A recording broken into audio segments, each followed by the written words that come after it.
There's a reason your life feels heavier than it should, and it's not just outside pressure. It's the internal leaks.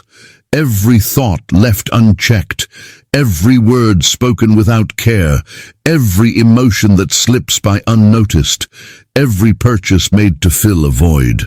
That's where your energy drains.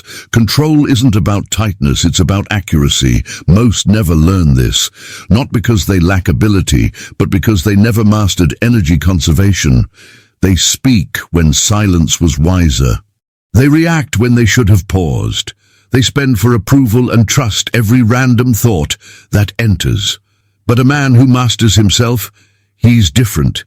He speaks sparingly, feels deeply, spends intentionally, thinks clearly. Not from luck, from training. Start with your words. Most talk far more than they listen.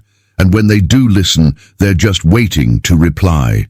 Words fly out to fill silence, mask fear, soften insecurity. But speaking without purpose makes you invisible. It diminishes your influence.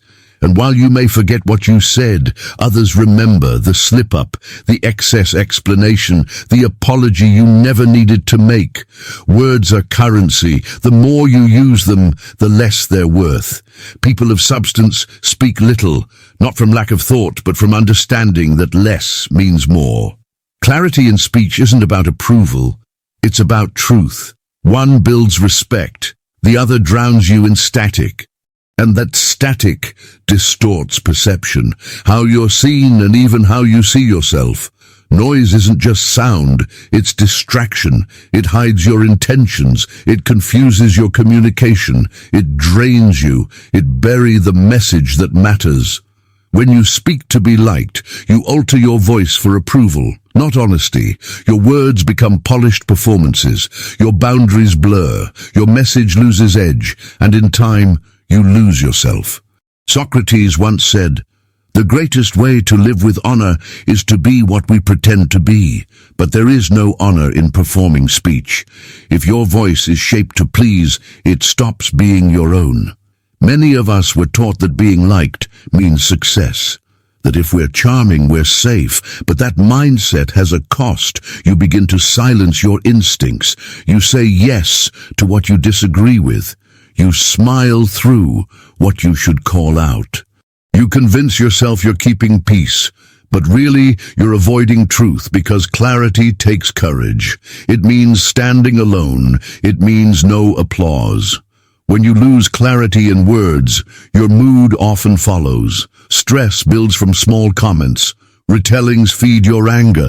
Doubt grows into anxiety. Emotions feel sudden, but many are shaped by speech. We speak in fear, in worst cases. We rehearse pain, and the more we speak it, the more we believe it. Your words set your emotional course. When speech is scattered, so is your life. Chaos in language becomes chaos in living. Jung wrote, "What you resist not only persists, it grows. And most resist silence. So they fill it, with talk, with excuses, with commentary. And that noise, it shapes them. Insecurity becomes habit, doubt becomes identity, speech fuels emotion, and vice versa. Think of the phrases you repeat. I'm so tired. I can't do this. I'm not enough. These aren't just words. They're instructions to your body. Every time you say them, you program yourself to live that reality. The mouth becomes the doorway to emotional storm. The more you speak carelessly, the more you feel confused. And when emotion rules, you lose direction. Aristotle said, "Anyone can be angry, but to do so rightly, that's hard." Emotional mastery isn't hiding what you feel. It's holding it long enough to understand. That's sovereignty. And it starts with words, whether they center you or scatter you.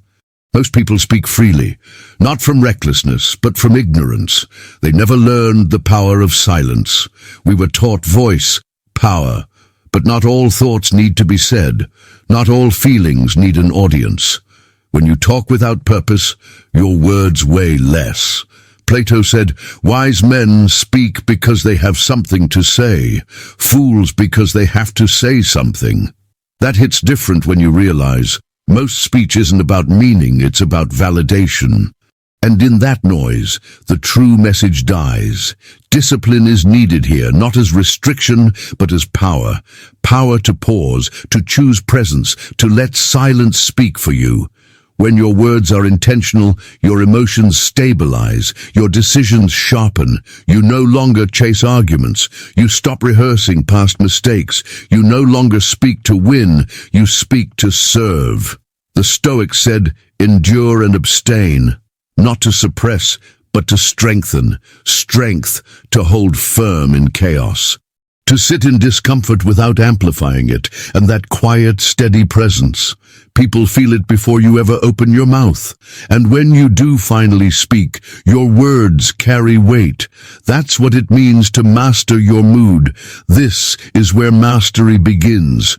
When your emotions drive you, your direction gets distorted. You're not moving forward. You're spinning. Most people don't realize they've surrendered control. They think they're coping, but really, they're distracting. One click, one bite, one excuse at a time. We say we need a break, but what we're actually seeking is an escape. When discomfort arrives, we label it as danger. Instead of holding the tension, we grab for something comforting. A song, a snack, a screen, a conversation. Anything that pulls us away from ourselves. Not because we're weak, but because we were taught that pain is a problem, when really it's a professor. Peace doesn't come from feeling good all the time. Real peace comes from staying grounded in what doesn't feel good. That's how you build strength. That's how you lead your life, instead of hiding from it. Carl Jung once said, "People will do anything, no matter how absurd, to avoid facing their soul." And he was right. Facing yourself means stopping long enough to feel the very things you've avoided. It means breathing through the anger, not lashing out with it. Letting fear sit there without handing it the wheel. It means knowing that sadness doesn't make you weak. It makes you whole. But still, we run. We hide our truth in moments of comfort because that's easier. It's easier to blame the day, the job, the weather. To shrug and say, "That's just who I am," as if losing control is genetic, as if reactivity is your destiny. But it's not. It's just a pattern, and patterns can be rewritten. Aristotle believed character comes from habit, not heritage. If you've learned to break under pressure, you can learn to breathe through it. If you've learned to snap, you can learn to steady yourself. What once broke you can be what builds you. Not through force, but through awareness. Next time you feel the wave, don't flee from it. Notice it, name it, observe it. You don't always have to solve it. Just see where it comes from. Just sitting with a feeling, even a few minutes, can shift the whole experience. You don't have to rush to fix it. Just stop running. This is where emotional discipline begins, not in denial, not in drama, in stillness, in space. Real discipline isn't harsh, it's honest. It opens doors you couldn't see before. With practice, emotions stop leading you astray. Clarity takes the wheel, and from that clarity, wise decisions follow. This is where change starts. Emotional instability doesn't just hurt your mood, it damages your money. Most financial failures come from chaos, not ignorance. The wrong spending, the rushed purchase, not because you needed the thing, but because you needed to feel something. The shoes, the food, the gadget, the outing. None of it was really about the item. It was about the moment. You felt lost, unsure, unseen, and you bought something to cover it. A temporary patch on a deeper hole. It's not the purchase that hurts most. It's the state you were in when you made it. And that part, that emotional state, shapes everything else. Plato once said, "The first and greatest victory is to conquer yourself." That includes the part that keeps chasing comfort.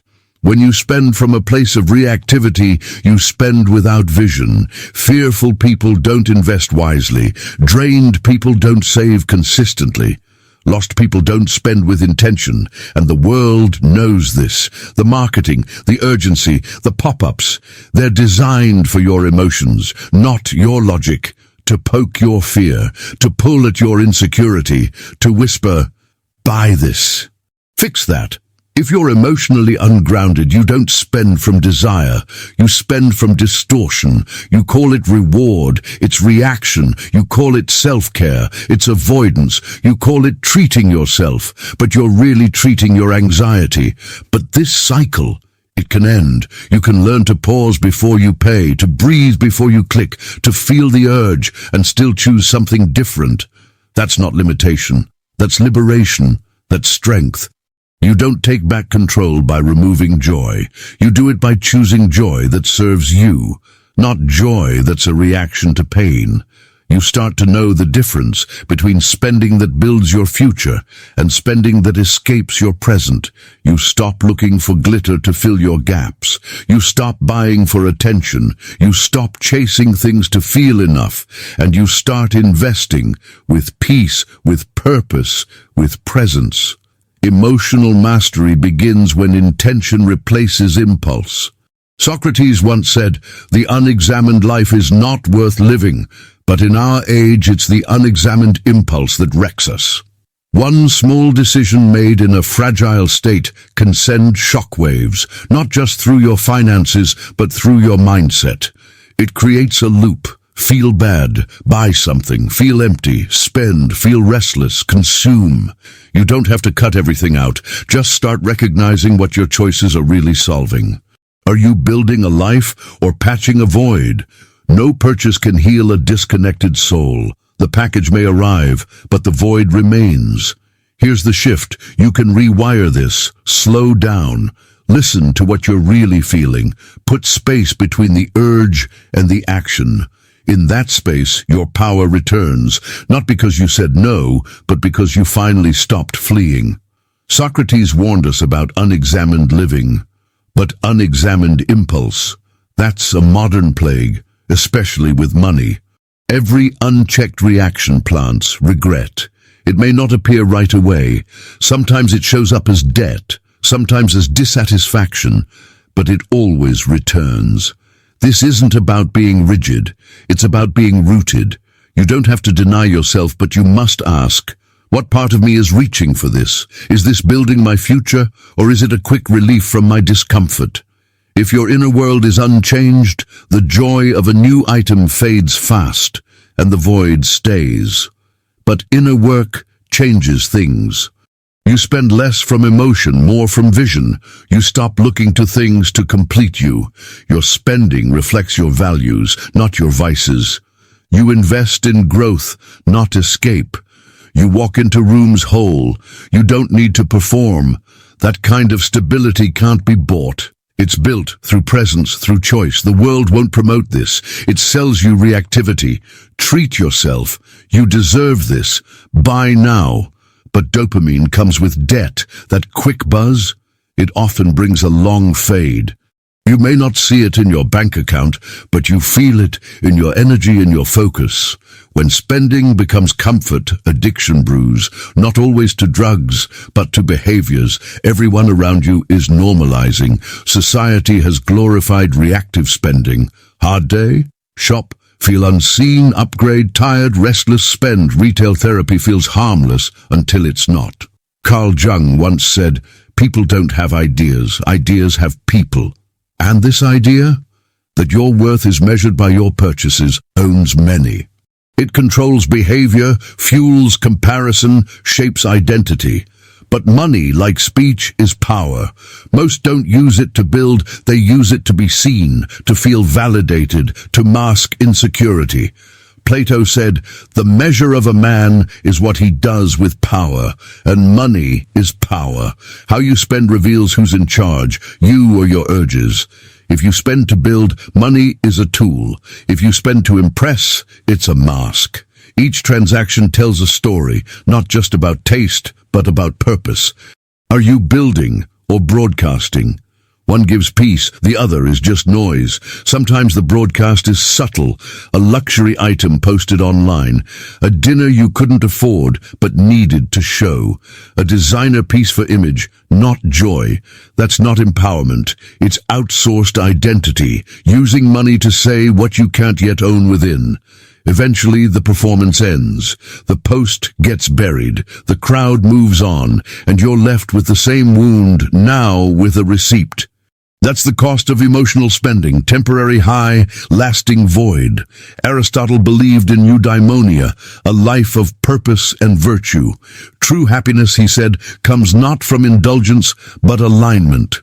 So ask yourself, does this purchase reflect who I'm becoming? If not, then no price tag will ever make it worth it. The praise fades, the like count stops, the emptiness returns, and in that moment you have a choice, to spend again or to stop, to pause, to observe, to reclaim your energy from where it's been leaking. Financial freedom isn't just income, it's stability. It's not about having more, it's about needing less. That's strength. Aristotle said true flourishing comes from disciplined action, not reactive escape. Your spending shows who you're aligning with, the person you're becoming or the person you're projecting, and often it's for an audience that isn't even watching. We trade our peace for attention, we exchange alignment for applause. But that trade always costs us. The shift begins with one pause. Next time the urge strikes, slow down, identify the emotion behind it. Boredom, stress, loneliness, name it.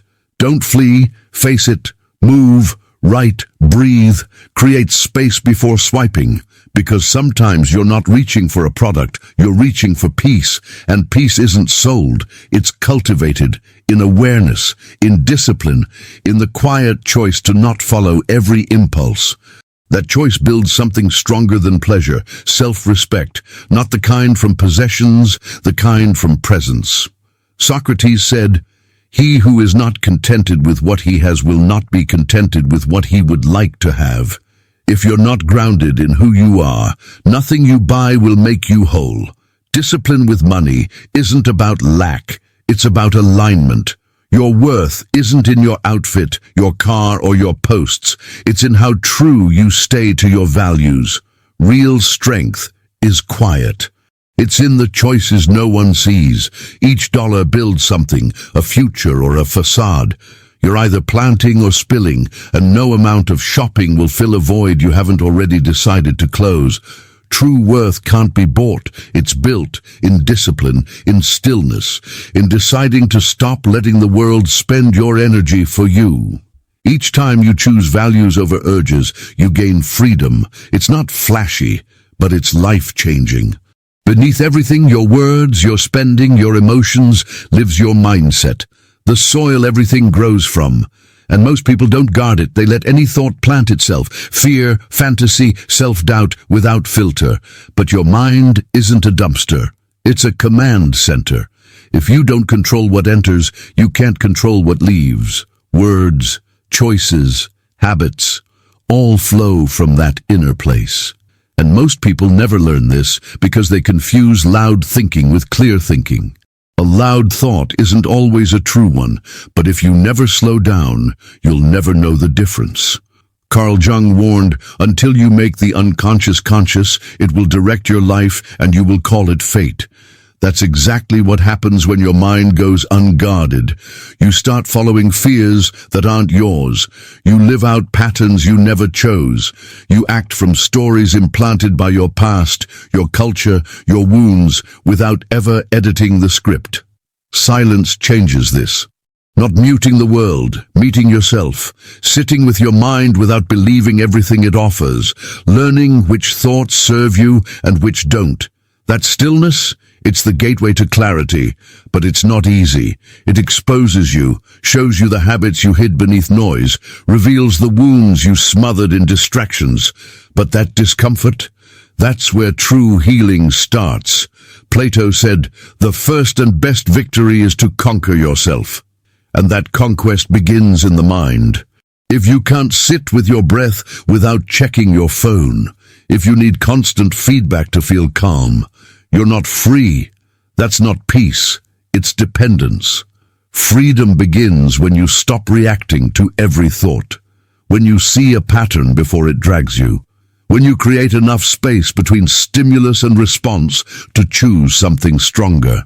That split second of awareness, that's your power. You don't have to believe every thought. You don't have to obey every urge. You can pause, observe, decide again, and each time you do, you take back command. You step out of chaos and into clarity. That's how mental strength is forged, not through force, but through focused attention. Training your mind means giving less power to distractions. The more stillness you cultivate inside, the less control the outside has over you. So how do you begin? By interrupting the reaction loop. Catch the thought before it runs your day. When anxiety shows up, don't shove it down. Study it. Slow it down. Separate what's signal from what's just noise. Become a witness, not a prisoner to your own thinking. The more you observe without engaging, the wider the gap becomes between emotion and action. That gap, that's where you change. It's where you become the author of your choices, not the actor in your fears. Socrates warned us, the unexamined life is dangerous, but the unobserved mind, just as dangerous. You can set goals, build plans, chase dreams, but if your thoughts are scattered, you'll sabotage yourself. You'll talk yourself out of opportunity. You'll shrink from progress, not because you lack potential, but because your mind made the world feel scarier than it is. And here's a hard truth. No outer success can save you from inner storms. You could have wealth, followers, praise, but if your mind is a mess, it all feels empty. That's why many high achievers wake up anxious or lost. Peace isn't a reward for success. It's the foundation. Aristotle believed true happiness, eudaimonia, comes from alignment. Alignment with virtue, discipline, and reason. None of that is possible if your thoughts run wild. In the absence of awareness, the loudest voice takes over, and it's usually fear. We play back the moments that made us feel small. Rewrite old conversations. Live out worst cases as if they're reality. Not because danger is present, but because our brain is trying to protect us, and in doing so, it convinces us that peace is impossible. That's how anxiety grows, not from actual events, but from endless mental rehearsals of what could go wrong. This is why you train your mind like you train your body, with consistency, repetition, intention. You notice the patterns, the doubts that arrive when you fail, the stories you tell when no one's watching. Then you name them, not to fight, to understand. You stop treating every thought as law. You edit your inner dialogue. You take back the narrative, and in that space, clarity enters. You stop spinning in loops. You stop acting from urgency. You make decisions from stillness. And for the first time, you begin to live by choice, not compulsion. Life shifts, not because the world got calmer, but because you did. And in that quiet, a truth emerges.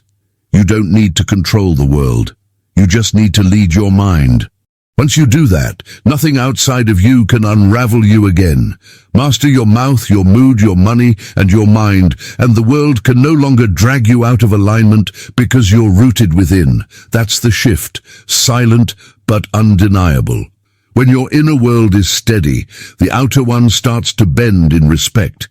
If this message spoke to you, there's another one right there on your screen.